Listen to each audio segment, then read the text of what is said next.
Strait of Hormuz, and that's according to a report. And on page 2, challenging period for democracy, but we are not bothered, and that's according to Oyo State's governor. Bury your differences, no time to get to Supreme Court. Saraki advises, time for unity, reconciliation, rebuilding, and that's according to Natasha. And lastly, on the front page of Nigerian Tribune, we have a story on page 4. New injectable gel could help treat permanent voice loss.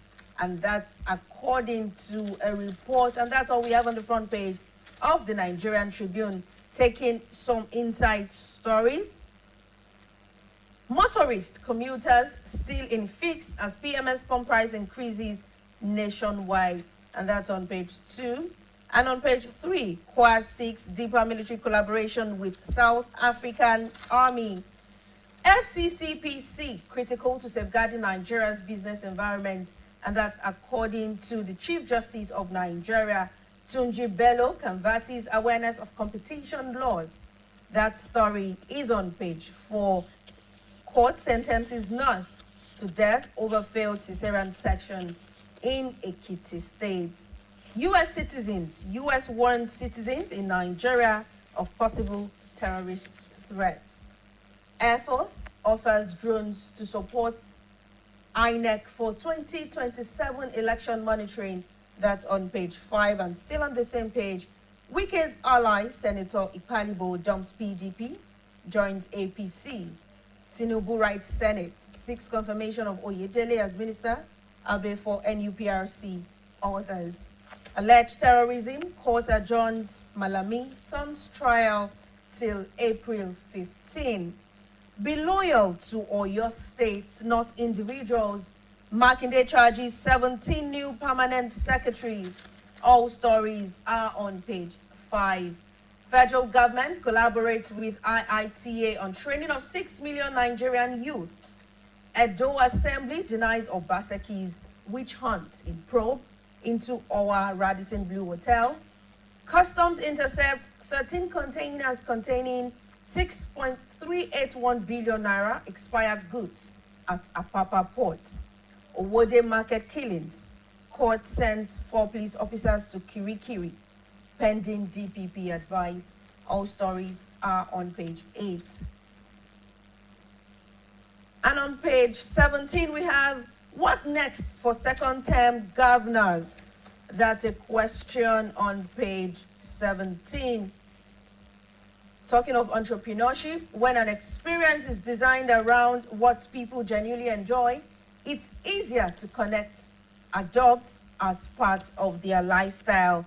That's on Entrepreneurship Digest, talking of lifestyle and entrepreneurship.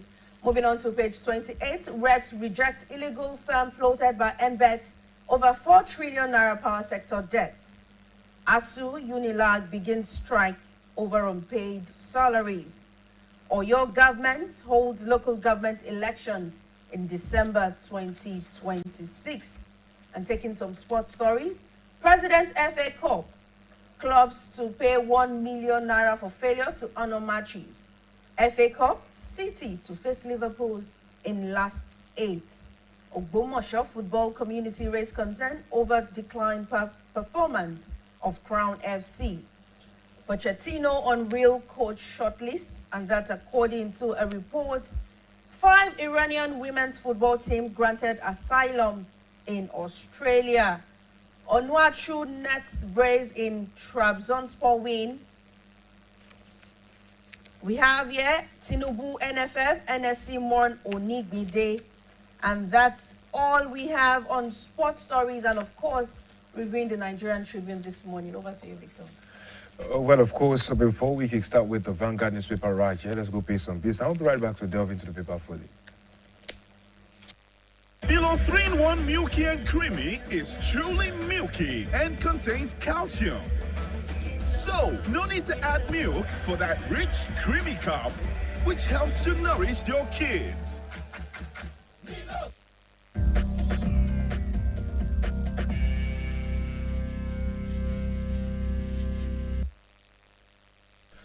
All right, let's go into the Vanguard newspaper where we have stories from the front page. The Middle East war, crude drops to $88 per barrel. Dangote cuts price to 1,075 naira. Trump says war to end soon.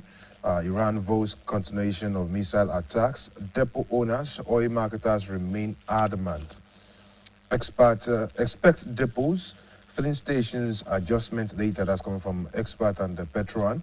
US-Iran conflict could eat emerging market economies, Fitch warns.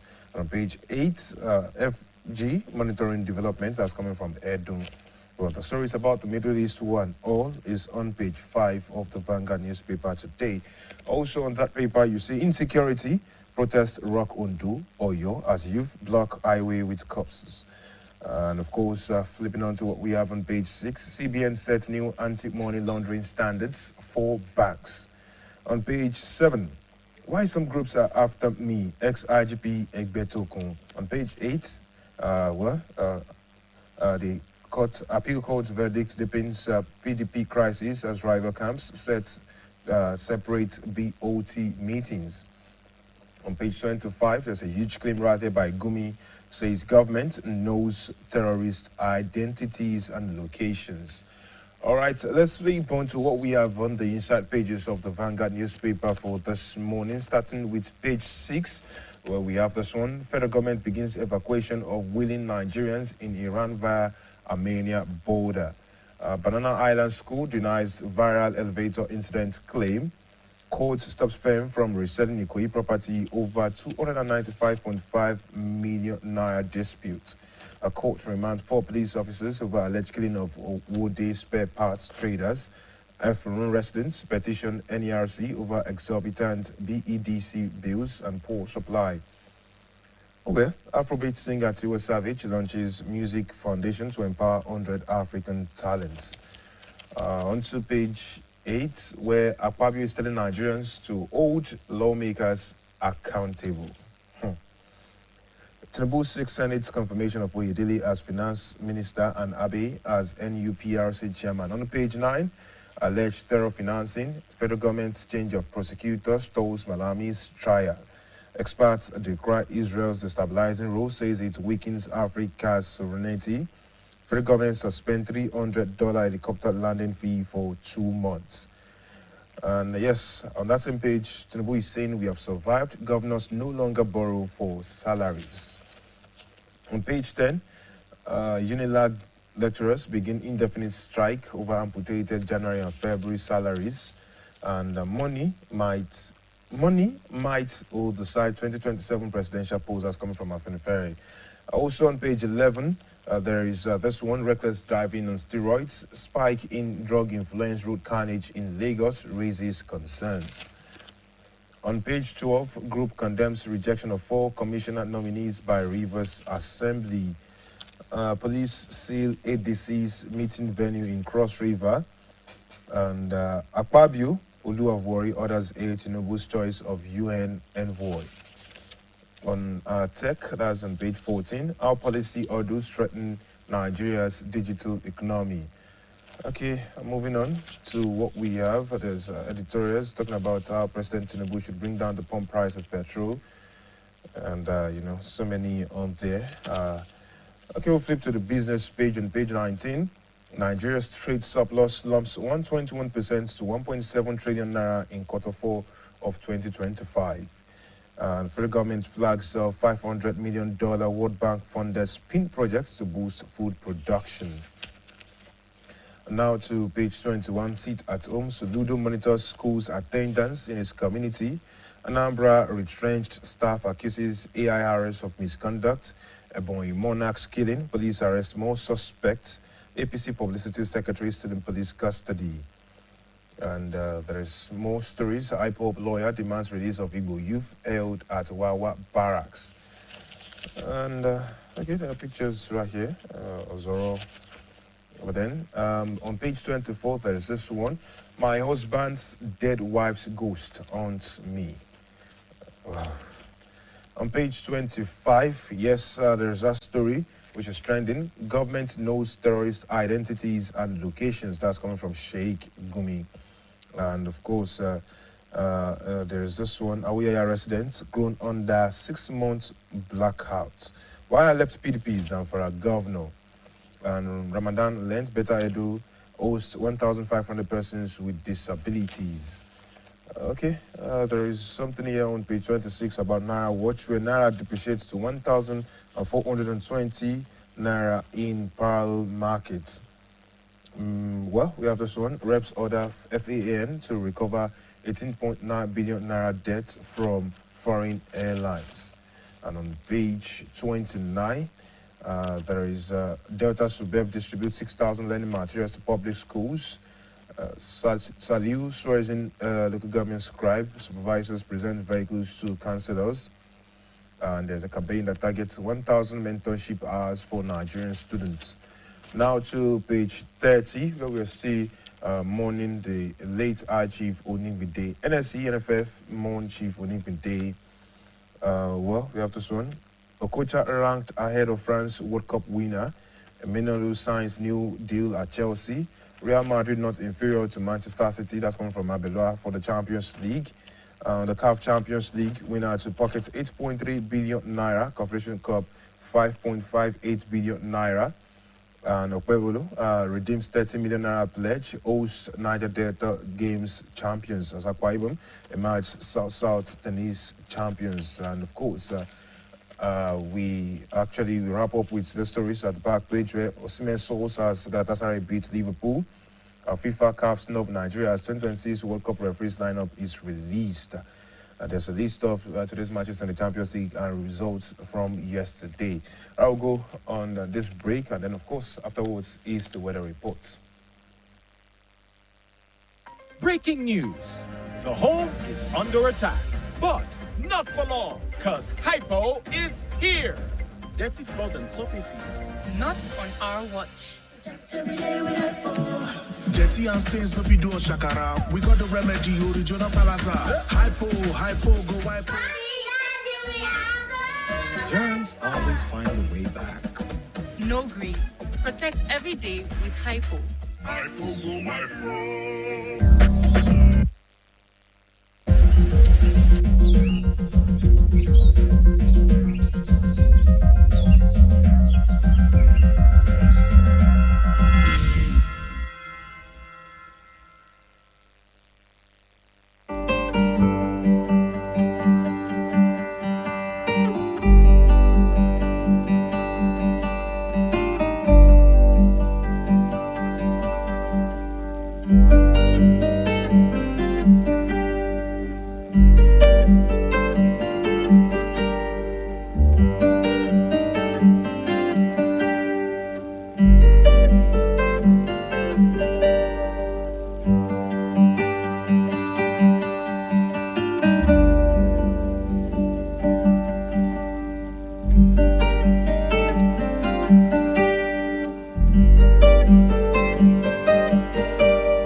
thank you very much for joining us on the interview segment this morning.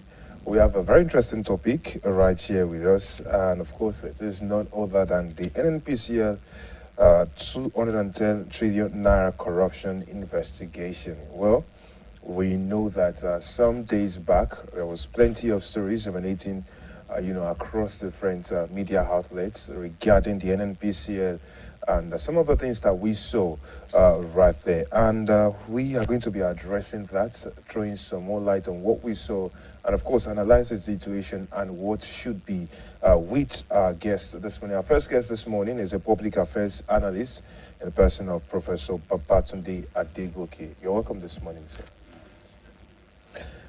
Well, all seems well and good until we start asking people what their first thoughts are about that money. What exactly happened with it? How do we analyze that? How do we speak to the effects of what we saw? Talking about the NNPCL and, the reported 210 trillion naira that we saw coming out in the media outlets. Well, even going by the standard of the NNPCL, I think it's huge, it's humongous. There's nothing new concerning corruption when you talk about NNPC. It's as if NNPCL or whatever they call themselves now is synonymous with corruption. So, but even at that, the sheer size of the amount that came out is horrifying, especially in a country like Nigeria at this present state in which we are. Maybe that's why people are just, maybe that's the reason why people are amazed. But going by NNPC, we know it's usual, it's common. We have so much noise, then it dies off, and we are waiting for the next one.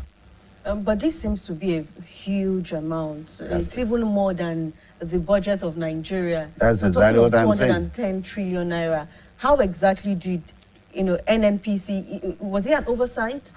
Is it theft? Is it fraud? Is it a miscalculation? What exactly do you think it is? Well, I don't think it's an oversight.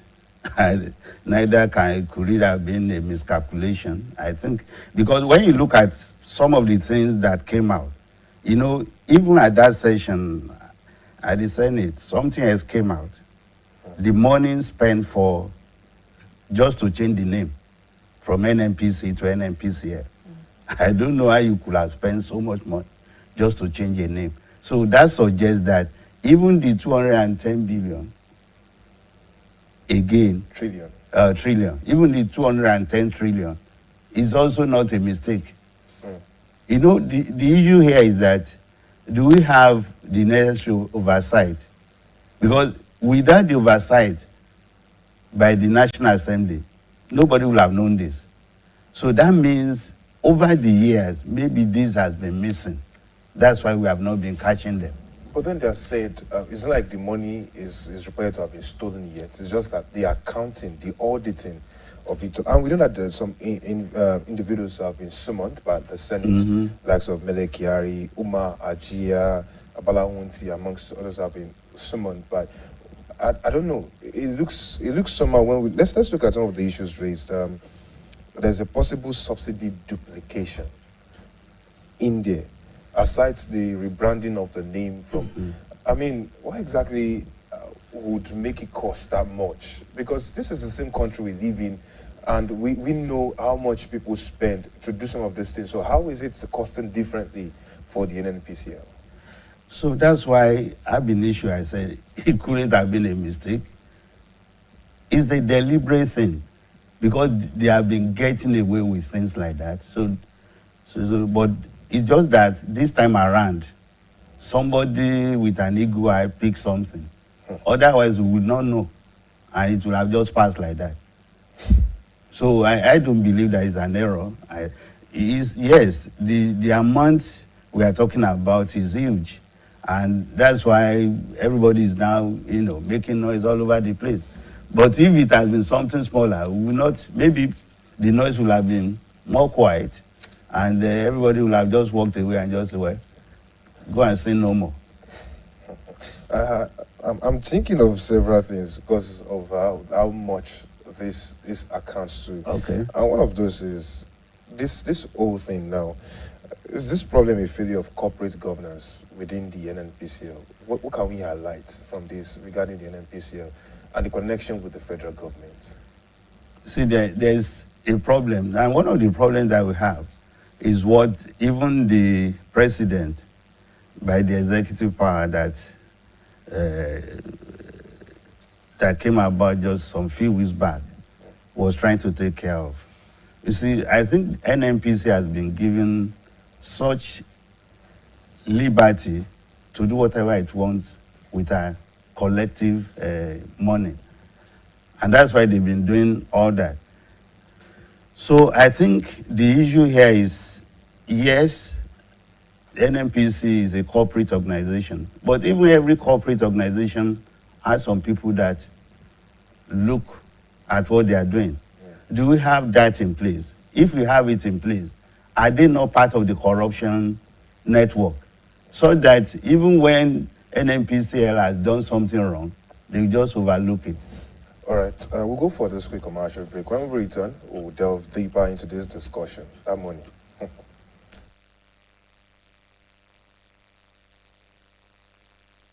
Breaking news. The home is under attack, but not for long, because Hypo is here. Dirty floors and surfaces. Not on our watch. Jetty and stains no be do shakara. We got the remedy, original palasa. Hypo, go hypo. Germs always find a way back. No green. Protect every day with Hypo. Hypo, go hypo.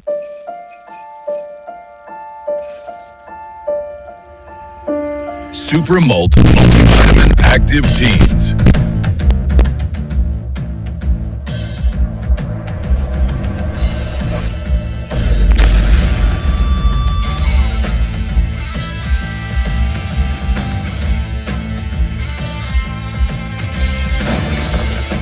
Super Multivitamin Active Teens. Shine on.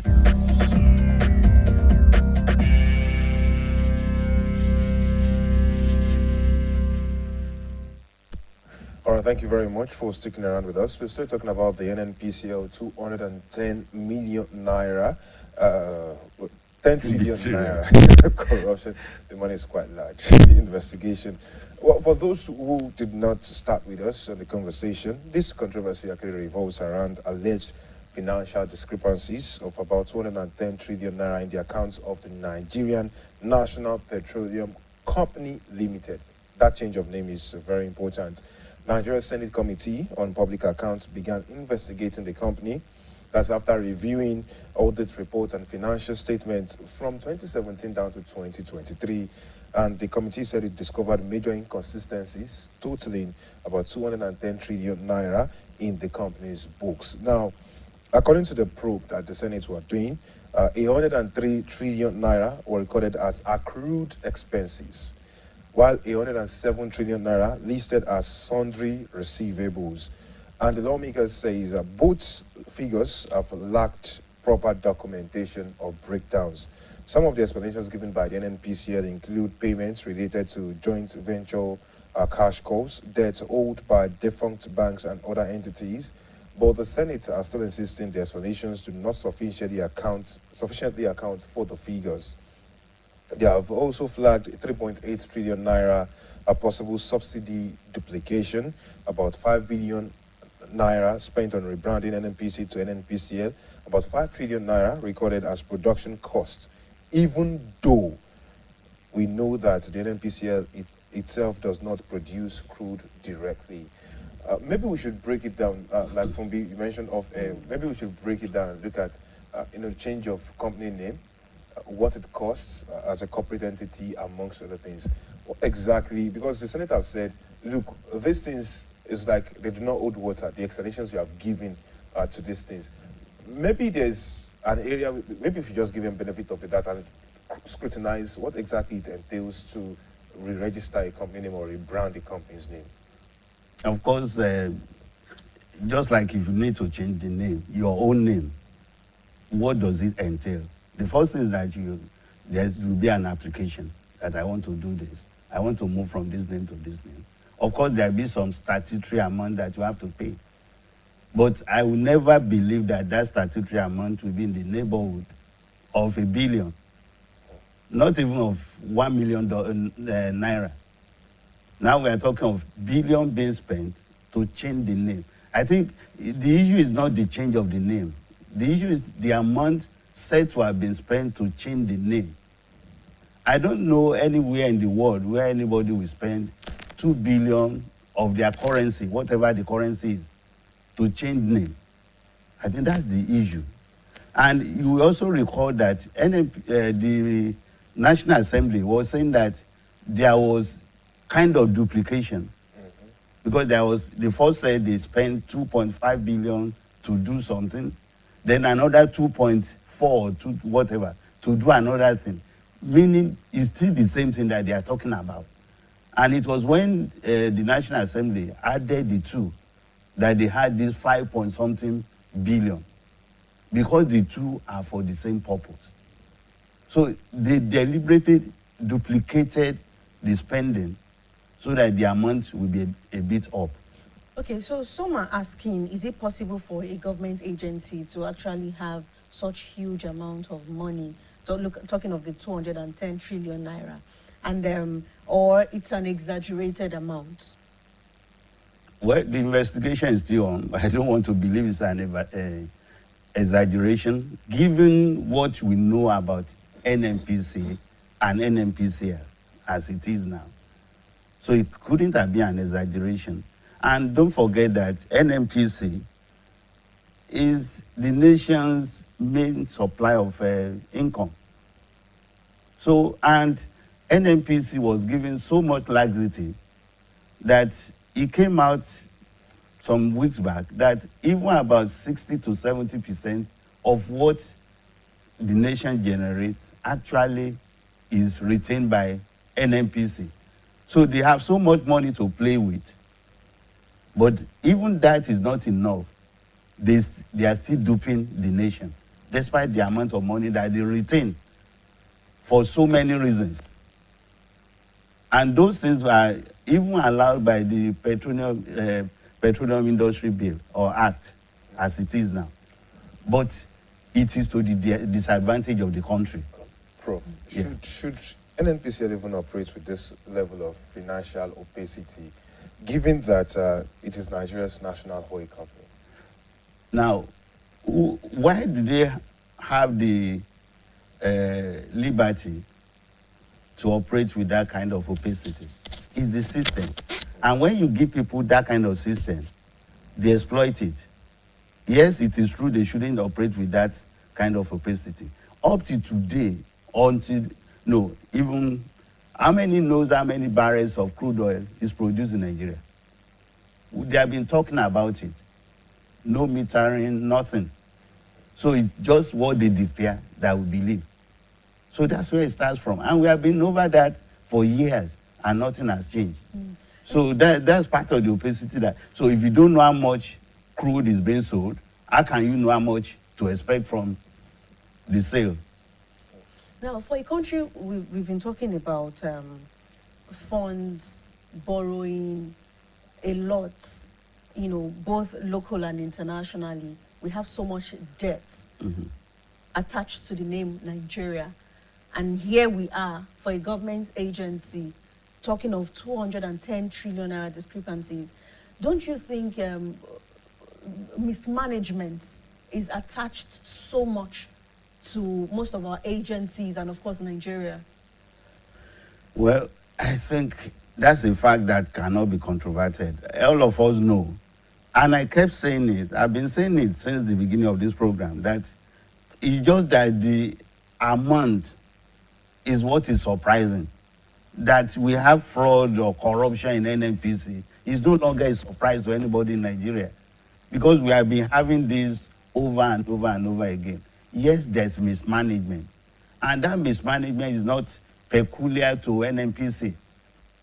It's not peculiar to them. But because NNPC is the major source of income for the country, That's why it creates so much problem for the country. At a time where the government is looking for money all over the place. You will recall that, I don't know whether it was last year or the year before, that it was said that some money that was supposed to be remitted to government, up to now, NNPC never did. What has happened? They've talked about it. Has anybody been locked up for it? I can't remember. So that's the issue. So if there is not enough accountability, if people are not held accountable for whatever they have done, then this will continue. Isn't this why we have the Petroleum Industry Act, the PIA? Isn't that supposed to guarantee at least some level of transparency? The act by itself will not guarantee transparency. The act by itself. It is implementing the act that will guarantee the transparency that we are looking for. So we're supposed to implement the act, and why is it not being implemented? Now, it's the people within, most of the people within the petroleum industry. And when we are talking about the petroleum industry, the main people we talk about are people within NNPC. But beyond the people working in NNPC, there are also people that are supposed to overlook what they are doing. Are they doing what they are supposed to do? You see, it is okay if I'm working under you, for instance, and I'm supposed to be at work at 6 o'clock. If I know that you, as my employer, you don't care when I get to work, I can choose to come to work at 12 o'clock. But if I know that the last person that came to work at 7 o'clock was either reprimanded or sacked, then that tells me that I have to be at work at 6 o'clock. Do we have that kind of thing in place at NNPC? People talk about compliance with tax or things like that outside Nigeria. Why are people complying? Because we know the consequence if we are caught. So America will not tell you not to run away from your tax. But when you are caught, not only will you pay back all those years that you have absconded from paying, they will also jail you. So who wants to go through that? Let's talk about Nigeria economy now and look at public trust. We've been talking about poverty a lot, lack of money, so many people suffering, cannot even afford 3 square meal or even 2. And here we are talking of a government agency having discrepancies in their finances and talking of a huge sum of amounts that is even beyond the federal government's budget. Now, how do we begin to tell the public, or how do we begin to convince people that you can trust the government where, in the actual sense, we all can see it and the books are not aligning? Well, again, the issues are clear. Even the people from the village are aware that there's a lot of corruption going on in government. And this corruption, I don't want us to get it wrong, is not peculiar to NNPC. It happens in so many government agencies. And it's not peculiar to federal level. It happens at state and even local government level. So most of the money that should have been spent for the benefit of the people actually go into private pockets. And that's what magnifies the level of the poverty that we have in the society. Because instead of the government having so much to spend for the benefit of the people, most of the money actually goes into private pockets. And it becomes, that's why when people are talking about tax, now people are saying, yes, they want more tax. So if they tax me, what do they use the money for? The money actually goes into private pocket. So why do I need to pay? So that's the consequence. Even though people know that, yes, it is right to pay tax, but the question now arises, isn't that most of the money that is I pay as tax goes into private pockets? And if that's the situation, why should I pay my tax? So it comes to a point where the people are disillusioned. They don't trust the government, and they don't want to cooperate with the government. That's the consequence. Let's look at what institutions like the EFCC, the National Assembly, from the ongoing investigation now, the Auditor General, what do we expect of them to do in this situation? What should they be doing to be able to at least curb these excesses and show us, okay, this is the true state of the investigation, this is what we have discovered, and this is exactly what is going to happen next? Now, the books that are being looked at, it says from 2017 to 2023. Yes. Now, what happened? Why should it take that long to even look at the books? So as long as it takes that long to look at books, to see what is happening, then it gives people room to do whatever they want to. You can be sure that some of the people that perpetrated whatever they are looking at, some may be dead, so the money is gone forever. Some might have left Nigeria, the shores of Nigeria, and they may be unreachable, and the money is gone. So what I think is important is that going forward, I know that they have, the account was supposed to have been audited.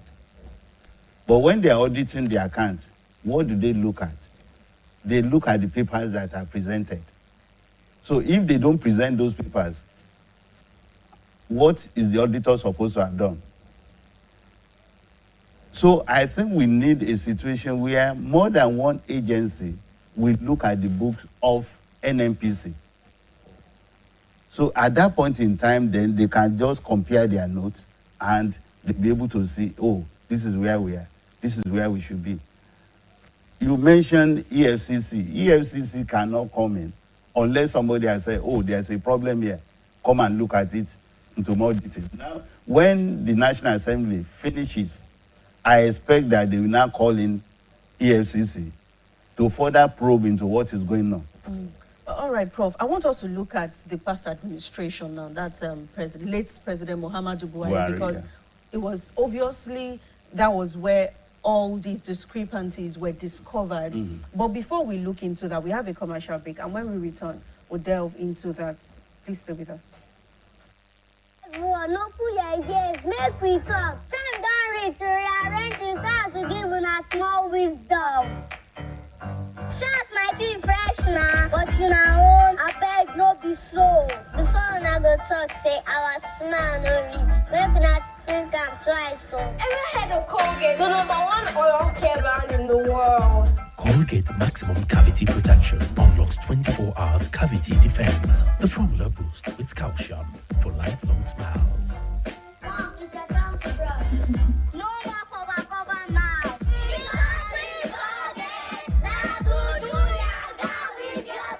Colgate for 24 hours maximum cavity protection. When malaria knocks you down, you can be sure parasites are having a party in your system. Welcome to our new kingdom, guys. Comel, an effective weapon against malaria.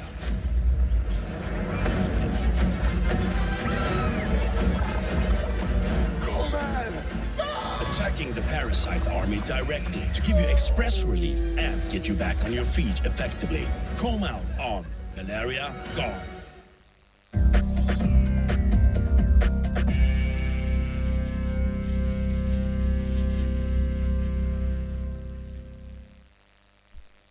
All right, thank you very much for staying with us. Looking at the NNPCL 210 trillion naira corruption investigation and the discrepancies that was discovered between 2017 and 2023. And I was saying earlier that was under late President Muhammadu Buhari's administration. Why was it not flagged at that point? What was Buhari's role? And I remember during Buhari's administration, at some point, we experienced recession. So if we have this much money in a government agency during his administration, during his tenure, why was it not flagged? Why did it take us this number of years to flag such huge amount of money? One, there are a number of things that we must appreciate. Yes, Buhari was the petroleum minister. Yes, it was. Okay. But we also appreciate the fact that Buhari was not in charge of the day-to-day running of the NNPC. And going beyond that, we also appreciate the fact that while Buhari was around, it was as if the government was on autopilot. So Buhari was not too keen about what was going on. In fact, most of the time he was outside the country receiving treatment. So that could be an excuse for it. But then basically we know that it's not primarily the responsibility of the president to flag off something like that. It is the responsibility of the National Assembly at first instance. And I expected that even the auditor's report should have been able to flag off some of these things that we are looking at. It's not as if most of us Nigerians, we were not aware of what was going on. But we don't have the evidence. We heard of incidences where people will just collect paper and sell, and they go and collect money from government that they've imported so many liters or million liters of petrol for us to use. You see, they use that period of fuel importation to perpetrate a lot of fraud on the country. And unless we have a group of people that are up to the task in carrying out their responsibility, such things would not be flagged out. If I'm supposed to come and overlook what you are doing, and when I get to your place, the first thing, you entertain me lavishly, took me to 1 or 2 hotels, say we have a number of cars for you, and things like that. Am I likely to tell the truth about what I find out? So until when you find a group of people that are ready to do their work the way it's supposed to be done, they may not see this thing clearly. So let's assume that maybe this time around, we have a group of senators that are ready to do their work the way that it's supposed to be done. That's why we are seeing what we are seeing. Or maybe we also have a situation. It could also mean that this time around, because they are not looking at the account of the current set of occupiers of NNPC. Maybe because those people are no longer around to defend financially. That's why this is coming out. Maybe if they have worked in tandem with those people in the Senate, everything will be normal. So you believe that there's an undertone to this is Nigeria. Nothing's impossible in Nigeria. Okay, now, what do you think must happen for us to have real accountability on this case? Because this looks like the biggest corruption case, in the oil sector so far. Well, I think the case must be seen to its very, very end. And doing that, it should not just die with the National Assembly, the EFCC, ICPC, all the anti-corruption agencies should be called in to look at the books. And I would even suggest that they should look beyond 2017. Because nobody is sure how long this has been going on. We just pick a period of time and they say, okay, 6 years. Let's look at this 6 years. It is possible it has been going on beyond those 6 years. So let's bring in our anti-corruption agencies and let them look at the books and tell us where we are. So once we know where we are, I think it's also important for us to prevent such occurrence in the future. It is very important. And unless we put something stringent in place, I think the way we deal with corruption in Nigeria actually encourages corruption. And that brings me to actually what I wanted to talk about in terms of corruption. How do we deal with corruption, especially where we have evidences, we've checked the books, and it is clear and obvious there is a mismanagement, there is fraud, there is theft. How do we deal with such cases to make sure there is no repetition of such incidents? Well, let's look at it this way. How do I get punished if I'm corrupt? What is the level of punishment that I get? That will determine whether I choose to be corrupt or not to be corrupt. Now look at China, for example. You are convicted of corruption, you are killed. Who wants to get killed? You have stolen money because you want to spend the money. So if you know you are going to be killed, that will reduce your likelihood of stealing. But let's look at Nigeria. To be able to take very good lawyers, and the case can go on forever. There are some governors since 1999 or thereabout, their case have not been concluded. Some have died, and we are still on those cases. And even when the cases are sent through, at the end of the day, some are let go. Take, for instance, Odua. The case is still in court, the former Minister of Aviation. Recently, I read that she's already applying for plea bargaining. What does plea bargaining mean? I've stolen so much.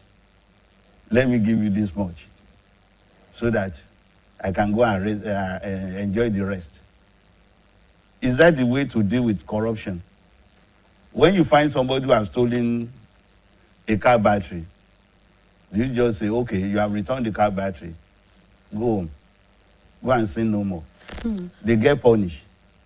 So when I return half of the money I've stolen, you tell me to go home. What message does that send to the next corrupt individual? Is that just steal as much as you can and go for plea bargaining. Prof, when you're talking about the amount in here, I was forced to try and do some calculations. Okay. That figure is so massive that I think we can just look at some comparisons now. In 2023, the budget was about 21.8 trillion naira. All right. That's about a tenth of what we are talking about. Actual amount. 2024, the budget was 28.7 trillion naira. And 2025 was about 49 trillion naira. And that money could run about close to 5 years, thereabouts, depending on the budget size, actually. And, you're talking about how it could fund an actual presidential tenure, if you look at that alone. Also, for perspective, I know some figures I saw regarding the Lagos-Ibadan Expressway cost about 195 billion thereabouts. Imagine we actually utilize that in walking some of these routes that we have across the country. Maybe it would have solved some of the insecurity cases that we have had. The Lagos-Ibadan Railway cost about 600 to 700 billion naira. It would have done something in the power generation problems. Everybody knows what has happened in the past week and how crazy it is. And it could have actually helped us with sorting the national grid. No lies about that. How do we keep going on like that? Education is there. We have not done anything about it. So how about, and the problem is not even that we are investigating. The problem is, what is the result of the investigation? The problem is, what do we do with the monies that have been returned? We always hear about the monies returned, from some accounts by the late Sani Abacha. Where do the monies go to? Where will this, if this money is found to have actually been missing and all that, where will the returning monies go to? Because we still go borrowing year in, year out. So how do we solve that conundrum? Well, Nigeria is a very strange country in many respects. Now, Nigeria is the only country where money recovered, looted money, will be relooted. So we've heard of cases like that.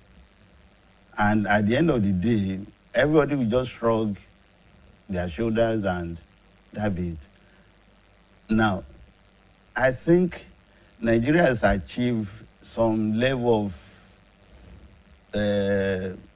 of what do I say? By the outside world, the way we are perceived, so that even when they have the recovered money now, the loot, they attach a project. Before they return the money, they will tell you this is what the money should be spent for. and they are there to monitor. So it's not that they will just give you the money.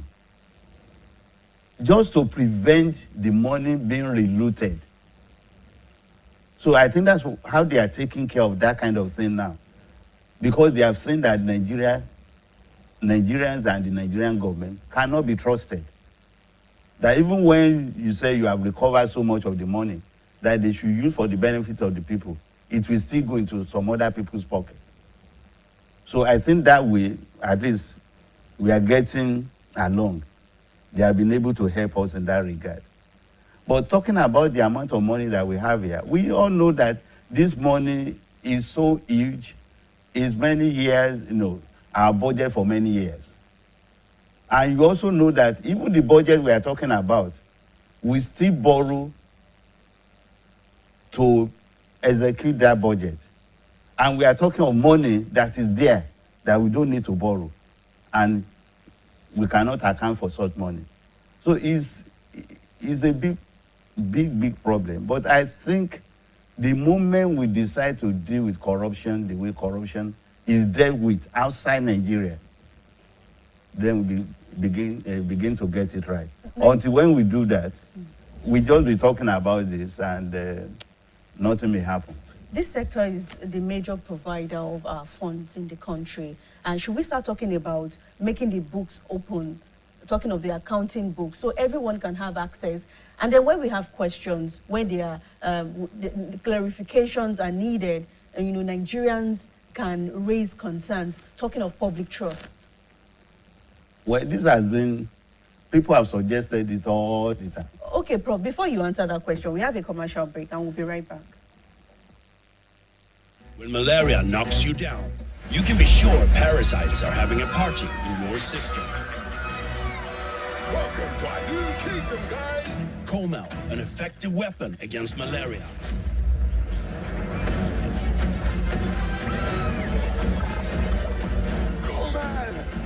Attacking the parasite army directly to give you express relief and get you back on your feet effectively.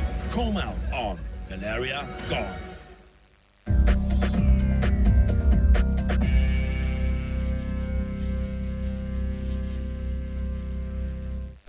Thank you very much for staying with us. As we wrap up on this segment this morning, Prof, we're talking about letting the books open to Nigerians. We can all go there to see, to check how well can we trust the government? How well can we rely on our government? Do you think that should be a welcome suggestion? Definitely, that would be a welcome suggestion. But I'm thinking of how practical that would be. To say the book should be open to, yes, some aspect.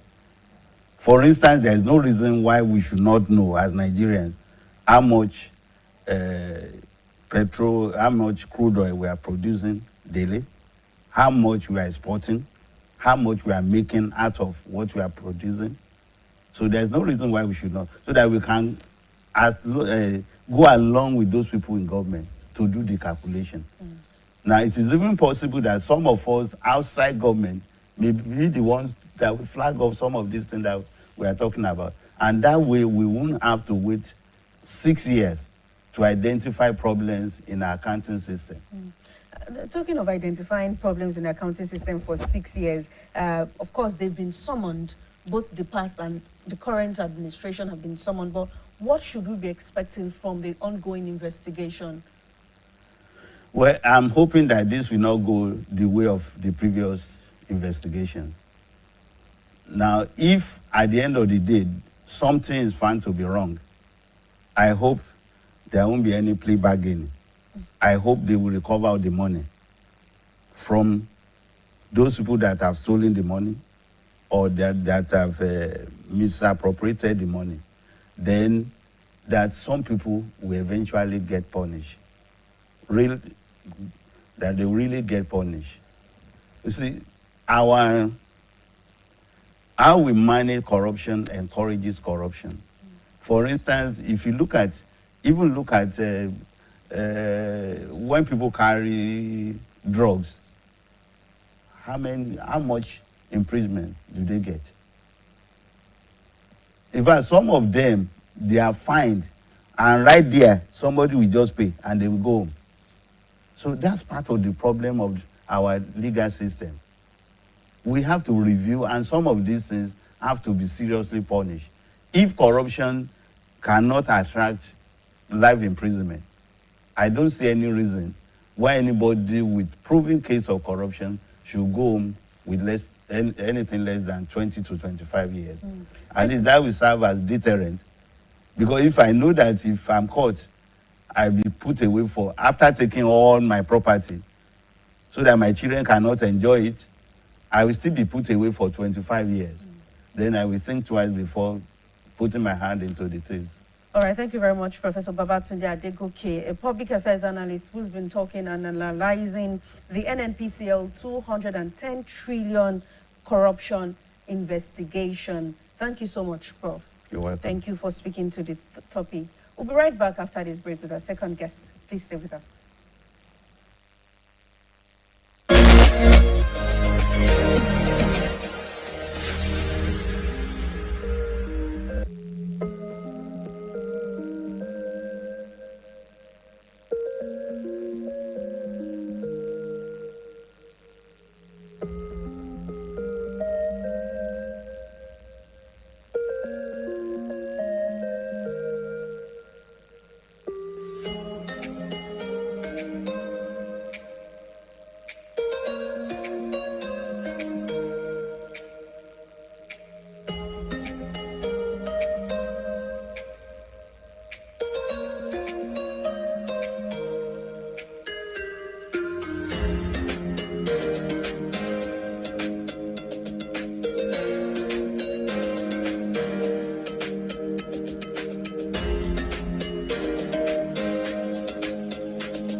Thank you very much for sticking around with us. We are still on the conversation around the NNPCL 210 trillion naira corruption investigation.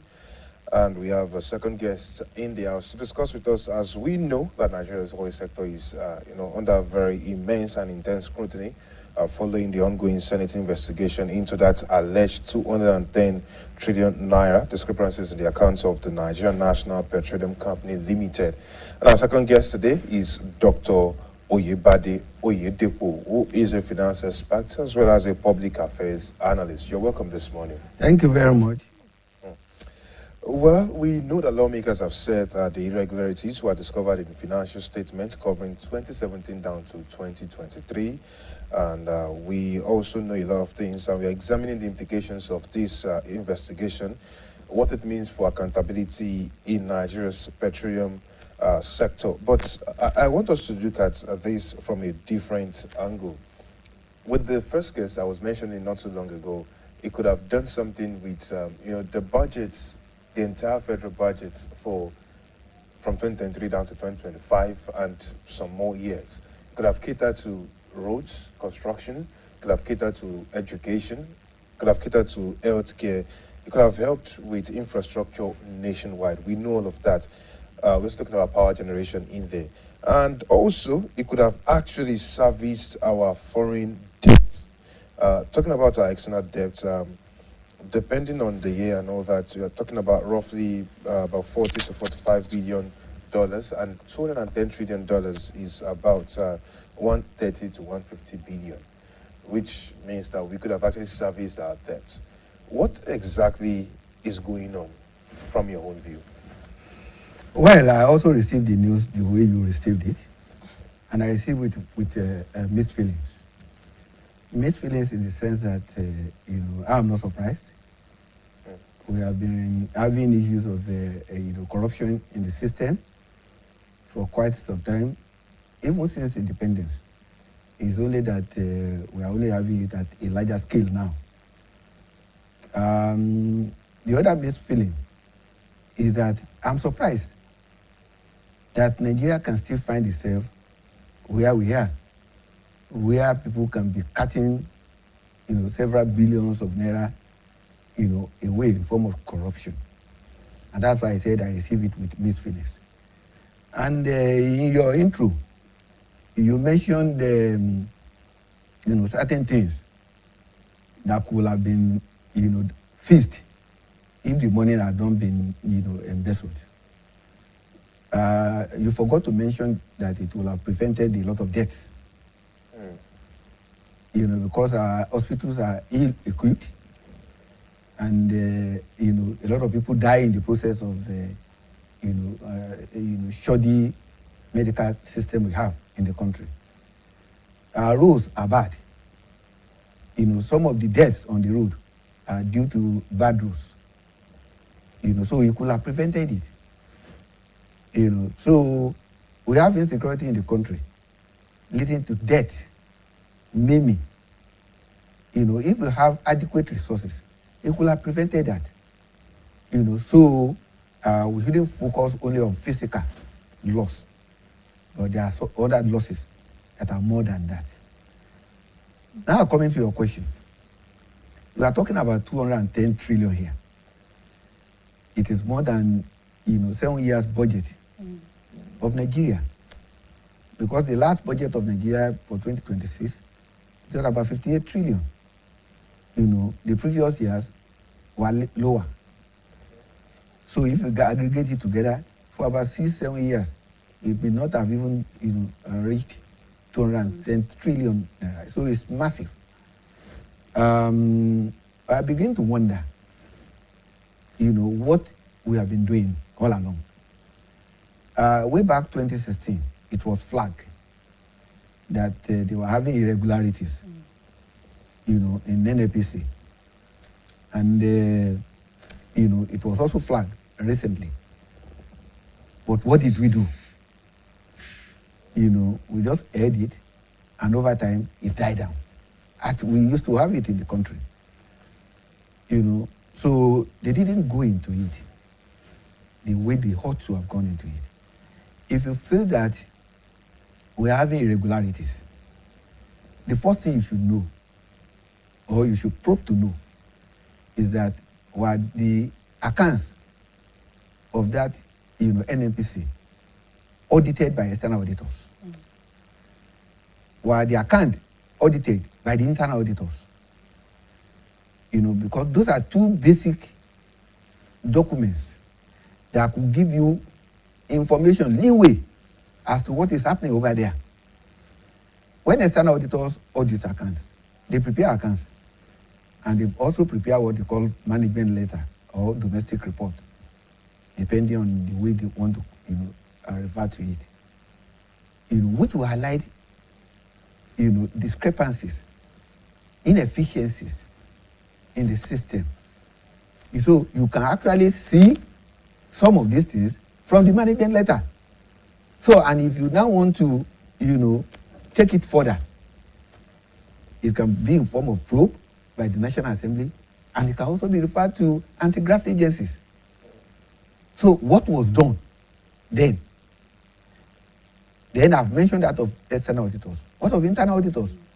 Internal auditors are to monitor the day-to-day operation of the NMPC and other agencies as well. And where there are issues, where there are anomalies, they write it down in black and white. So what happened along the line? So for 6 years, what do you think happened with both the internal and external auditors? Do you think it was an oversight? Is it possible? I can't say it was an oversight, and that's why I said, when the report came out in 2016, they didn't let us know what they did in form of investigation. It's only that, they failed to, avail us of it again. So they ought to have gone into it to establish it. And also, the Office of the Auditor General of the Federation have oversight functions. They review the records. So where there are anomalies, they are supposed to have brought it out. All right, Doctor, we have a commercial break, and when we come back, we will have to continue from where you stopped. Please stay with us. Breaking news. The home is under attack, but not for long, because Hypo is here. Dirty floors and surfaces. Not on our watch. Dirty and stains no be do shakara. We got the remedy, original palazza. Hypo, go wipe. Germs always find a way back. No green. Protect every day with Hypo.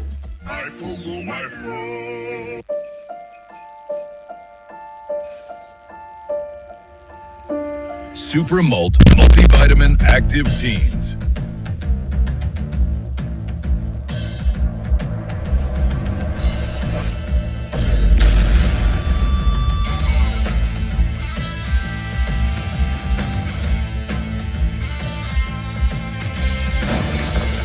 Super Malt Multivitamin Active Teens. Shine on.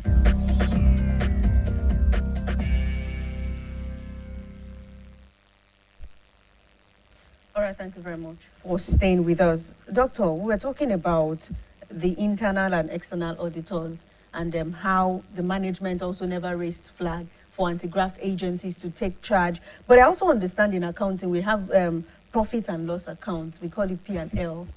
Now, for such accounts to also run for 6 whole years, is it also possible to have been for an oversight to have occurred? You see, like I mentioned earlier, we have people carrying out oversight in duties. I've mentioned the Office of the Auditor General, the internal auditor, the external auditors, even the legislators themselves. Where those issues are not brought forth, it could be assumed, or it is assumed as if it is complicit, compromise on their part. So, and if that is the case, head must roll.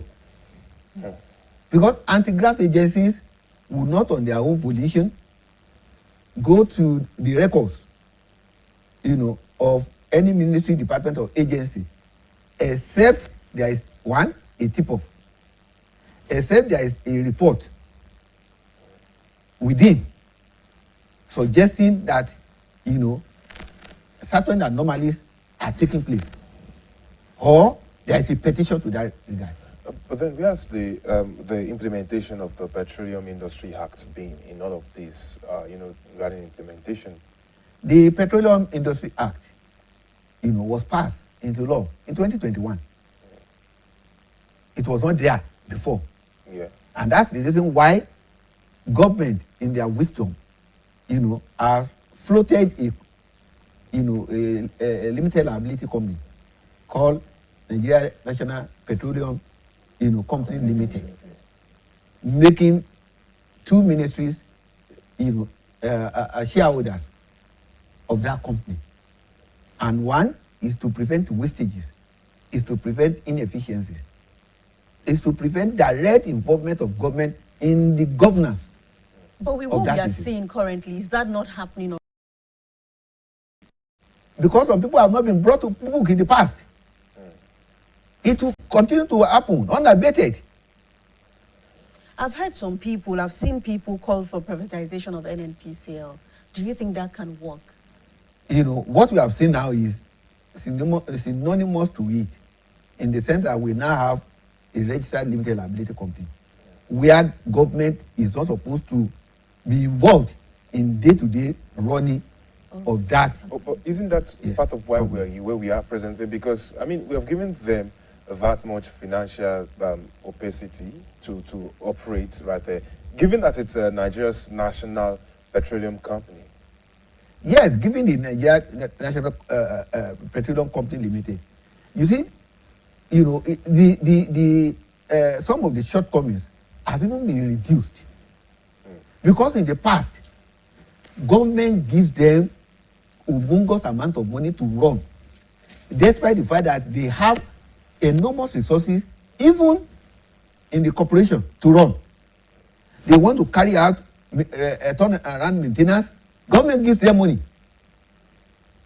No accountability, no transparency. But what we have now, has reduced it substantially, because government has not been giving them money as before.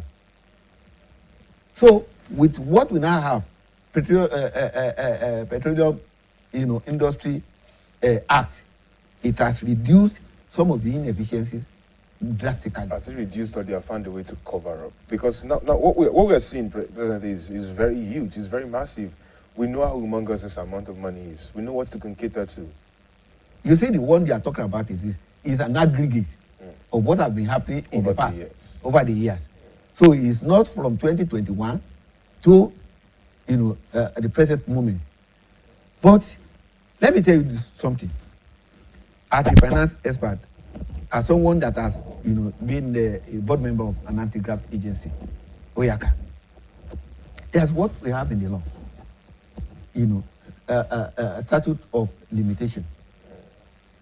On civil cases, you can't go beyond 6 years when you want to investigate. So if we are talking about transactions that has happened way back 2016, it may not be possible for even AFCC to go into it, except where criminal matters are involved.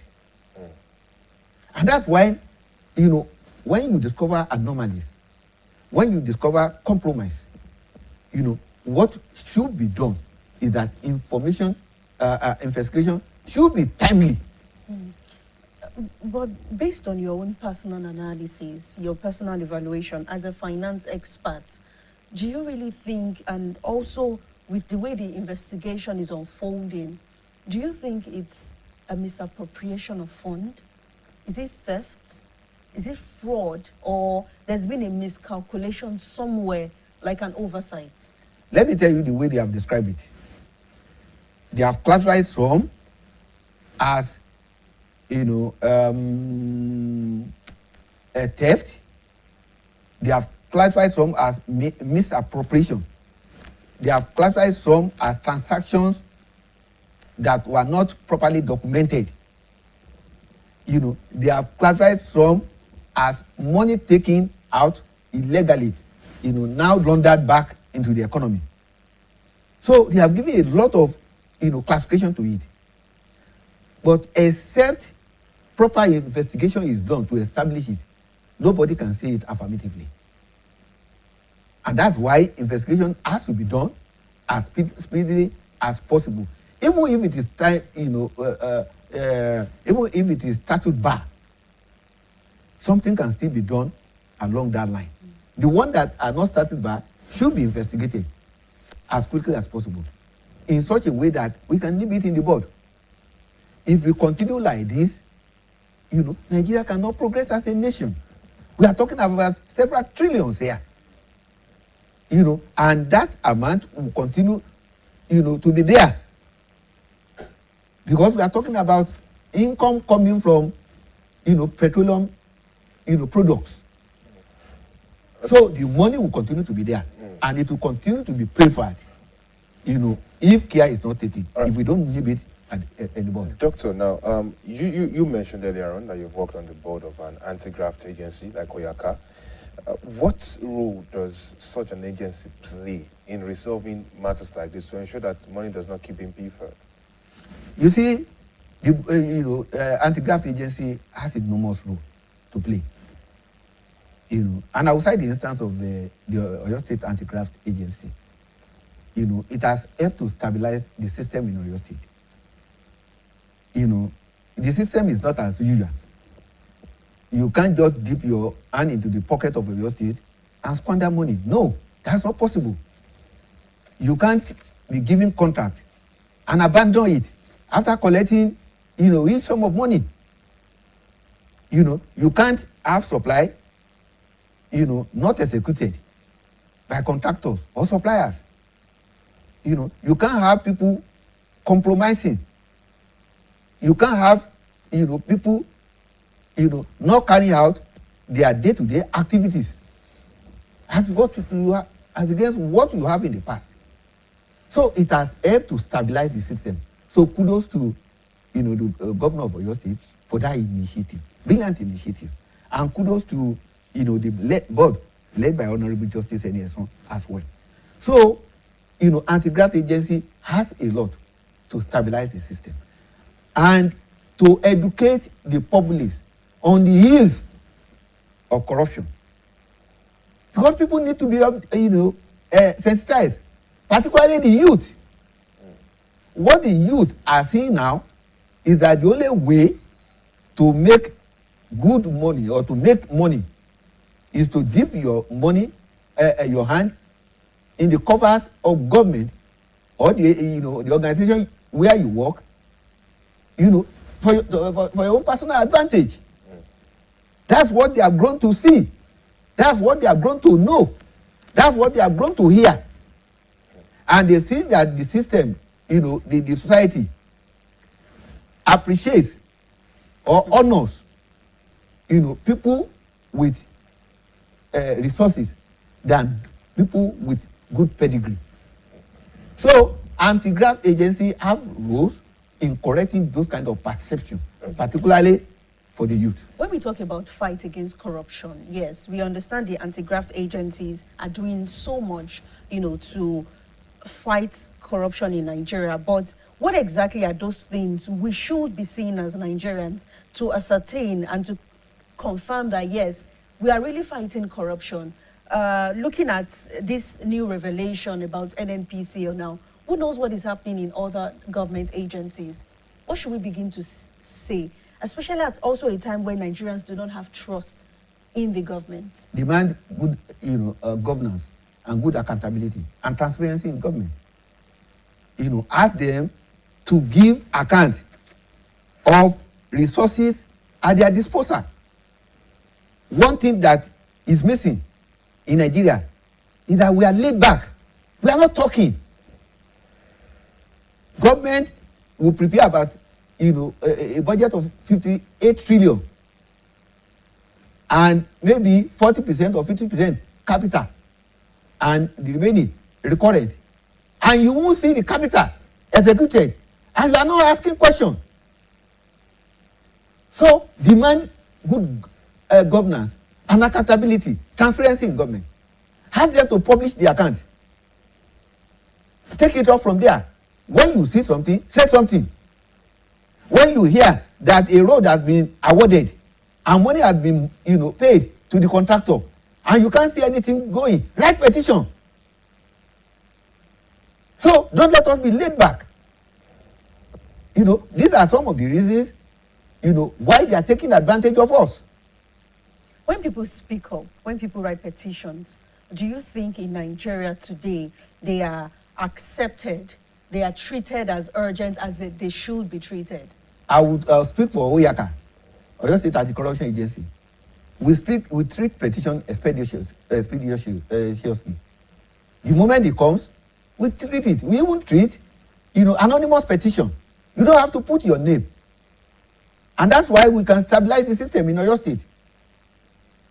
And we don't have a governor that interferes in the running of the agency. But now, looking at the federal body, it feels like it is only the elites that can call on their so or how will I put it now? The people in their circle that can also call on them in terms of corruption, in terms of holding them accountable. Let's look at the work of the anti-graft agencies, their activities over the years, and the Nigerians calling on them to say, oh, you're running after, you know, the lower class alone. What about the upper class? What about the elites? What about those in power? Why has it been difficult to call them, to bring them to book? You see, you know, that's one of the major problems, you know, confronted by even the anti-graft agency. When they want to do something meaningful, you see criticism. For instance, if somebody is, you know, apprehended by the anti-graft agency and taken to court, before you know it, people from his client, you know, client, will rise up. But sometimes it also looks like witch hunting. And accuse, just wait, and accuse them of victimizing, you know, someone from their place. Let me tell you something. You have to start somewhere. When somebody is held accountable, culpable, you know, and is made to face the music, don't let us put any sentiment into it.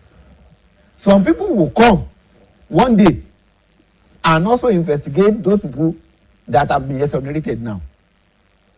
You know, the reason why people, you know, are still corrupt is that they can't see the perpetrators of corruption, you know, in jail. Nobody wants to lose freedom for one day. If you put them in prison for 1 month or 2 months or 3 months, as the case may be, I am telling you, that would send a very good signal to people with that kind of tendency, with that kind of intention, that if I'm caught, I'm also going to be, you know, behind the bar. Doctor, and nobody will want to do that. Doctor, do you think there's any political undertone to this? Well, you know, I can't see any political undertone. And in the sense that if there is political undertone, maybe it wouldn't have been raised at this point in time. You know, where you have almost, you know, 80%, if not more, of legislators, you know, belonging to the ruling political party. Okay, now, Doctor, let's look at reforms. What reforms, from your experience, from what you know of Nigeria and this case, what reforms do you think we can activate based on this particular issue that we are facing us? We have done a lot of reforms.